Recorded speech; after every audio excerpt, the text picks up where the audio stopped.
L'or redevient en ces temps de crise une valeur star. Ici, dans les quartiers des négociants en métal, le lèche-vitrine est incessant depuis les faillites des banques. Mais inutile de débourser 20 000 € le lingot pour profiter du cours en hausse. Les curieux préfèrent investir dans quelques Napoléons, des pièces au rendement aujourd'hui intéressant. Les derniers jeux achetés en France, c'était il y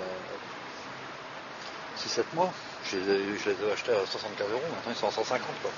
Il vaut mieux avoir son bas de laine maintenant que laisser ça à la banque et acheter de l'or, c'est un bon investissement.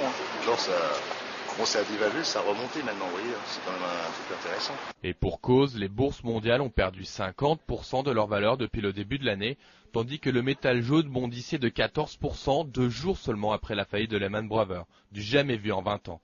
Dans cette boutique, un client est venu acheter pour 100 000 € d'or en plein pic de la crise. Acheter de l'or actuellement, c'est avantageux parce que le cours il est seulement en train de monter. C'est-à-dire qu'il y a une forte hausse au mois de septembre quand il y a eu la grande annonce de la crise, etc. Ça a rebaissé et ça a remonté et donc les gens viennent acheter en espérant que ça monte encore et qu'ils puissent revendre juste après. Il y a les deux tendances, il y a ceux qui achètent parce qu'ils ont peur de la crise donc ils se refugent dedans et ceux qui revendent parce qu'ils veulent de la liquidité. 5000 ans que ce métal précieux est synonyme de stabilité. Il a survécu à tout, y compris au dollar. Pour sûr, l'or ne connaît pas la crise et reste une valeur refuge pour les particuliers.